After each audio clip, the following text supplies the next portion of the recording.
a Times Union podcast. The story goes something like this. One day in 1980, a wife left her husband and baby. In the years afterward, the jilted man remarried. He started a new family. He rose to the top of his industry. The baby, she grew up thinking her mother had abandoned her. Friends and loved ones made whatever peace they could with it. Their sister, roommate, friend left them all behind to start a new life. It's a simple story, a familiar one maybe in modern American society. Many people can relate to it on some level. But here's the thing. In this case, none of that story was true. 44 years after this woman seemingly left her husband and child, a truth, buried for over 4 decades, resurfaced. This is Long Buried. I'm Philip Pantuso. In this podcast from the Times Union, we'll delve into the story of a missing woman who, seemingly, was never reported missing. Episode 1. This is a Human Body.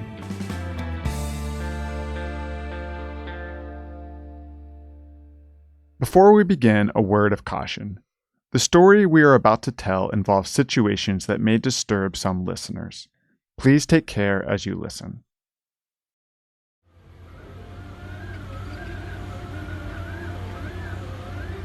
No one was looking for a body on April 16th, 2024 in Paterson, New York. But it might have been Luis Tukwanihi Maita's fate to find one. I already did three or four houses. Oh, okay. I'm working. Luis is a thoughtful, soft-spoken man. His hands are rough from working on houses for 25 years. He started not long after immigrating to the United States from his native Ecuador. His first job was with one homeowner on Long Island who gave him enough work to fill 3 years. It turned into many more projects, stretching over a decade. That's how good Luis is. No, no te preocupes, no. Lo importante es estar aquí. I met Luis at his home in Westchester County with my colleague Maria Montero Silva, who translated for us. Luis is more comfortable in Spanish. Muy bien, sí, sí. Perfecto. And yes, he is renovating his own house, too. He tells Maria and me about one particularly memorable job he got in 2024 in Paterson, New York. Paterson is a semi-rural town in northeastern Putnam County. It's about 70 miles from New York City, close to the Connecticut border, right at the edge of a place called the Great Swamp. That's 6,000 acres of freshwater wetlands that feed the East Branch Reservoir, one of the largest reservoirs in the sprawling system that provides drinking water to New York City. Luis's project was in a new subdivision, part of a development that had been steadily hacked out of the woods over the last couple of decades. Driving there, you hit dirt roads for a few miles. The sounds of traffic from nearby Interstate 84 slowly fade to silence the closer you come. It's heavily wooded on either side of the road. Then, out of nowhere, you come upon Sophia Lane. It's like someone dropped a suburban neighborhood in the middle of the forest.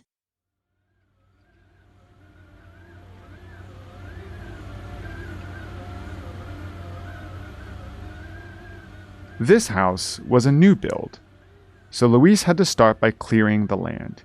He felled trees, leveled the site, and laid the foundation. After all that, he got in his excavator to dig the trench that would connect the house's sewer main line to the town's line. Profundidad, entonces encontramos algo como cemento. He dug down 2 feet when he hit something hard. He lifted it up and then there was and he saw a bag. Era de plástico. Plastic bag. Garbage bags. The garbage bag had red tape wrapped around it.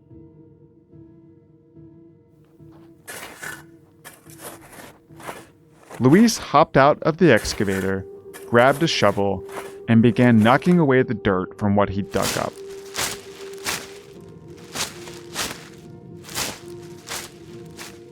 Lo tuve ahí con la máquina y bajé de la máquina, bajé a mirar y digo, esto es un cadáver.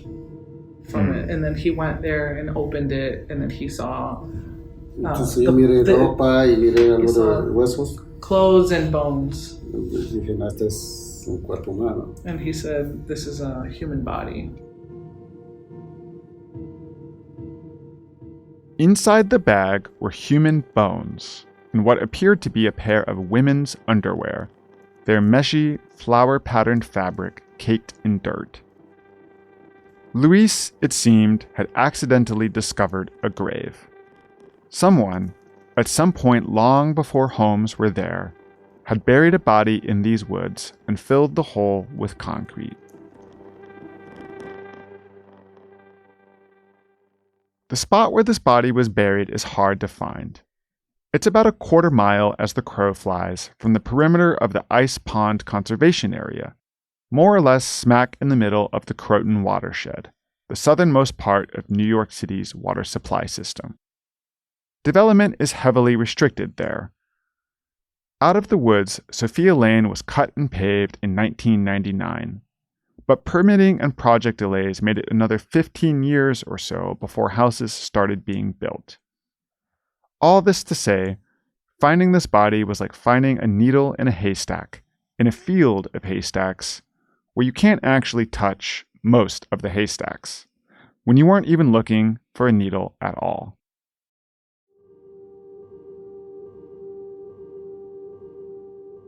After this grim discovery, Luis called over his coworkers.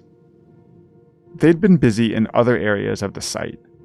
None of them spoke much English, but they managed to flag down a recycling truck from the Patterson Highway Department that happened to be driving by. One of those workers called 911.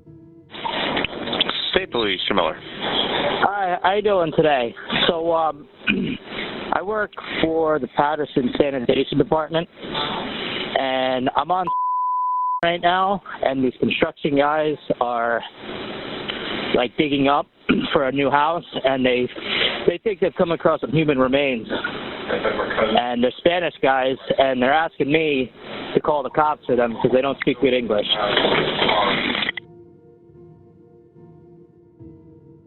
This guys found a body. They found a body. Really? Yeah, it's human remains in the box. They said it was in a box?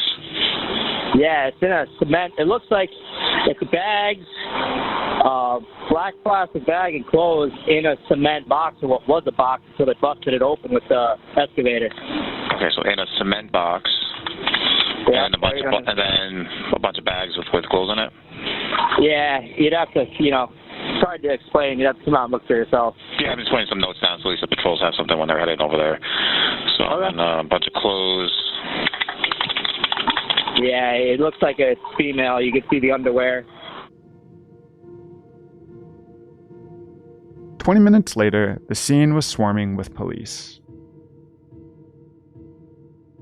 Like, what were you thinking and how were you feeling as this was happening?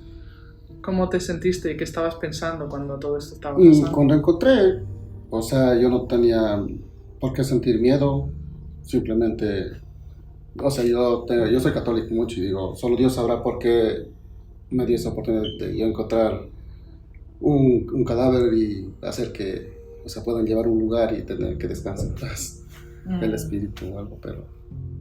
He didn't feel scared or fearful. He's thinking to himself, oh, maybe there's got to be a reason why God put me in this position where I found the body so that, it can be found and then put in a resting place, in a proper resting place. It was your destiny, I think, to find this body. Yeah, eso muchos me dijeron también, o sea. A lot of people told him that. The next day, he came back with holy water from his church. He sprinkled it on the site and on his excavator.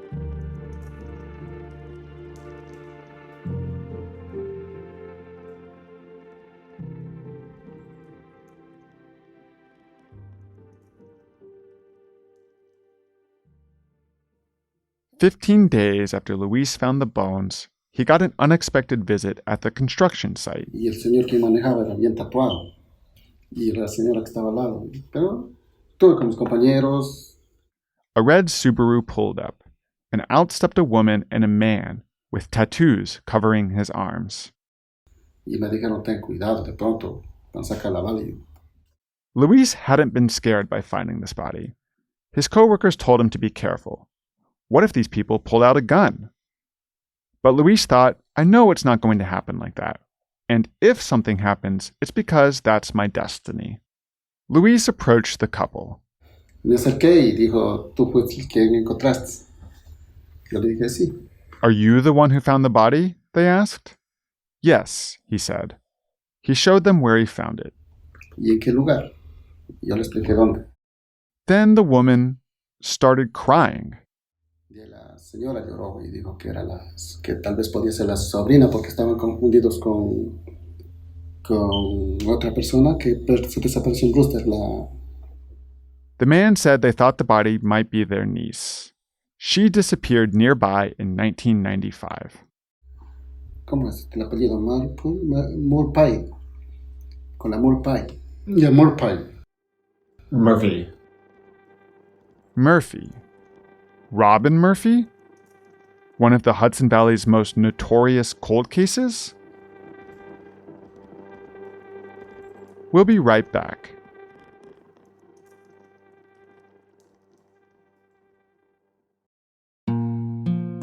In July of 1908, America was transfixed by the murder of a young woman in upstate New York. Either Hazel came down here alive or dead. We don't know. Oh. I think she was alive.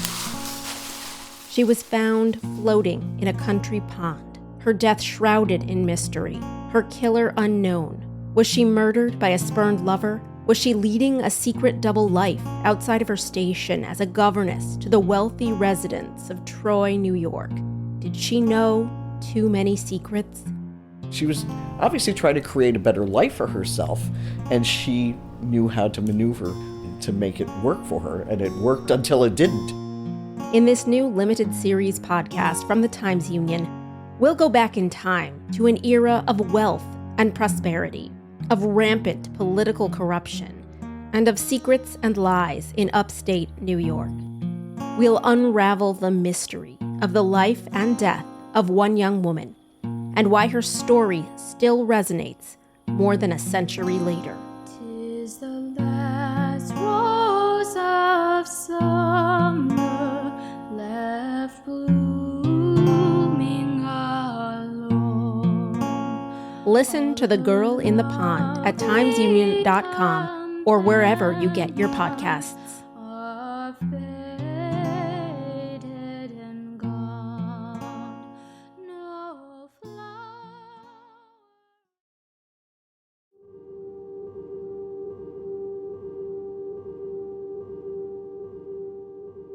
You're listening to Long Buried.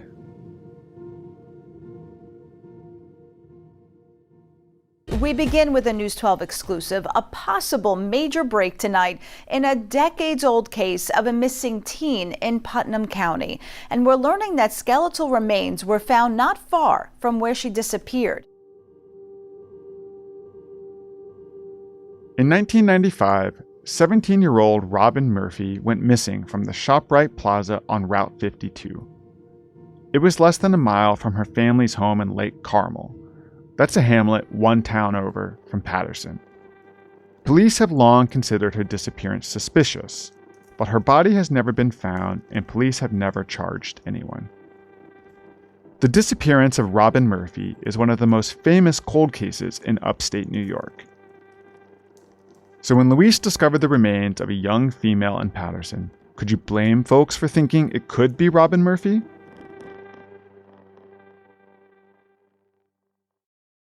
So it was April 16th, 2024. It was a beautiful day, and we were just hanging out at the station there in Brewster, getting ready to maybe run a few leads and have lunch, stuff like that. New York State Police investigator Joseph Morrissey works on cold cases in New York's Hudson Valley. My producer Jessica Marshall and I interviewed him in a tiny interrogation room at a state police barracks last summer. And I got a call from one of the troopers just notifying me that we had, bones, human remains possibly investigation. Typically, we don't get overly excited about the bone, as we call them, bones calls, because usually they're deer bones, because, the human femur looks fairly similar to a deer femur. So usually when we hear about bones, most of the times it's a deer bone. But this particular day, I was told that there was some type of concrete grave and there was what appeared to be women's underwear on the bones. This was Investigator Morrissey's first case as the lead agent dealing with unidentified human remains. And it was a doozy.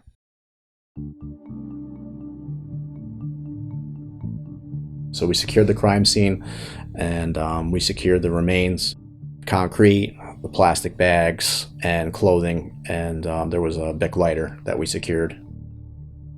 Remember that Bic lighter. That will come up later. Initially, lucky for me at the time, because we didn't really know who it was or what we had. There was really no distinct identifiers right on scene. But Morrissey could sense there was a growing feeling in the air among the investigators on the scene, that maybe they were on to something big here. Carmel PD had come to the scene and had told me that it's possible that our victim is Robin Murphy.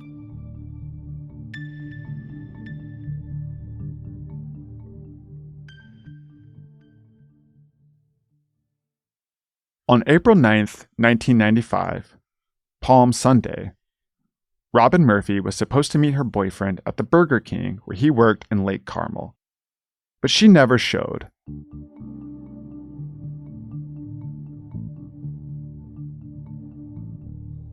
Police found her car parked nearby. A few days later, they found her purse, wallet, and keys in a grassy area behind the ShopRite Plaza. One of the last people to see Robin was a man named Howard Gombert Jr. Gombert was 31. He worked at a laundromat in the plaza, and he told police he chatted with Robin for a few minutes on the night she vanished. He said he told her he needed some advice about his girlfriend. A few days after Robin disappeared, Gombert attempted suicide. He was taken to a hospital in Danbury, Connecticut. Police questioned him while he lay in a bed there. Gombert had a long criminal history in Putnam County. He had 2 rape charges dismissed, one in 1991 and another in 1995. The first was dropped after the alleged victim was too scared to testify in front of Gombert in court. The second went away when his lawyer produced evidence he claimed showed the sex was consensual. Today, Gombert is serving 30 years in prison for sexually assaulting an 8-year-old girl in Connecticut in 2000. He had already been in trouble once that year after his girlfriend accused him of sexual assault. When police went to arrest him, they found a suitcase belonging to Gombert at the house he shared with his girlfriend. Inside were several pairs of women's underwear. DNA matched one of them to Murphy, a fact not revealed to the public until 2016. Police consider Gombert a prime suspect in Robin Murphy's disappearance, but he has denied any involvement. He also never offered a credible explanation for how he ended up in possession of Murphy's underwear. According to a police report, he appeared surprised when investigators revealed the discovery to him. The detective wrote that Gombert, quote, seemed on the verge of tears and, quote, when confronted with certain facts about the case, he offered no rebuttal. Gombert has also been connected to the case of Josette Wright, a 12-year-old Putnam County girl whose skeletal remains were found in 1995. 2 teenagers were initially convicted of her murder, but both convictions were later overturned in retrials, where they claimed that Gombert made jailhouse statements implicating himself in the crime. Josette Wright's remains, by the way, were found less than 3 miles from the bones Louise later dug up on Sophia Lane in Patterson.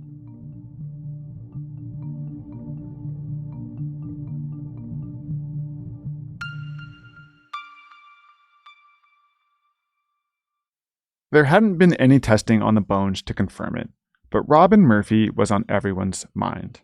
At this point, how could it be anyone else? in the law enforcement community, people perceive me as lucky because I got to be the guy assigned to the Robin Murphy find. And that particular day, I was just up in rotation. It was my turn for the call, and that's why I got assigned the case. The remains were taken to the Putnam County morgue. Forensics investigators began combing through every little speck of evidence. They also conducted an autopsy. But with only bones to work with, Morrissey told us, it was a lot of glorified guesswork. There was 2 separate parts of the body when we unearthed it. The more the lower extremities, and then you had, the torso and the head and neck area. They seemed to be a little separated. The head itself was still fairly encased in a plastic bag and still kind of wrapped up. It was still attached, but like wrapped. And when we were able to, unwrap it, it appeared that the skull had been damaged and not by an excavator. It looked like old bricks. The forensic anthropologist was able to glue the skull back together to give law enforcement an idea of what happened to it. There was a minimum of 7 strikes of blunt force trauma with an object, a blunt, probably cylinder-like object, smaller than a baseball bat. The victim also had a broken nose and a broken front tooth. There were no signs of injury anywhere else on the body. That meant they could rule out a fall. Meanwhile, state police investigators and detectives from the Carmel Police Department continued pursuing the Robin Murphy lead. Joe Morrissey wasn't too familiar with that case before all this. He had a lot of catching up to do. We're digging into all the cold case files for Robin Murphy, thinking that, eventually we'll probably get an ID. At the time, we thought if we got the DNA profile, then we'd probably be able to match it to Robin Murphy because she had DNA on file. They were able to extract DNA, which they sent off for forensic testing. But cracks were emerging in the Robin Murphy theory. Murphy was 5'9", significantly taller than this Jane Doe. Jane Doe had had a lot of dental work done, but there are no records of Robin Murphy having any dental work. And the other problem? Jane Doe was most likely not a teenager. Robin Murphy was 17. Then the DNA analysis came back. Within 24 hours, we found out from forensics that it's not Robin Murphy.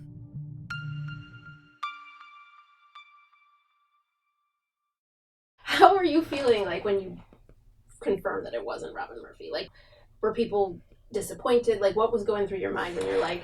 No, it stung. Mostly because I had dug into the cold cases with Carmel and I'd gotten invested and I was really looking forward to working that case. So it hurt. No, it wasn't a good feeling at all.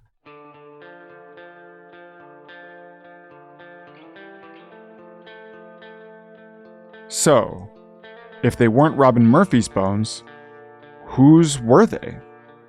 And who would put them in the place where Luis Tukwanihi Maita found them?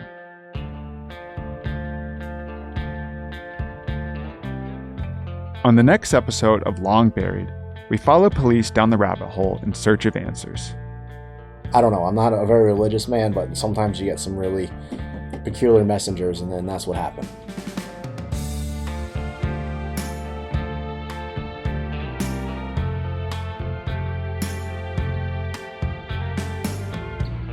Long Buried is a Times Union podcast. This series was reported and written by me, Philip Pantuso.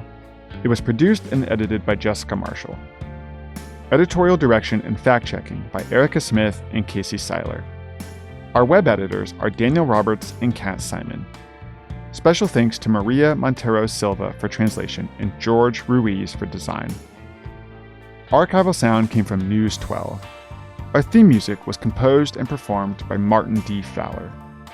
Additional music by C. Minor and Cyrus Farah by Getty Images.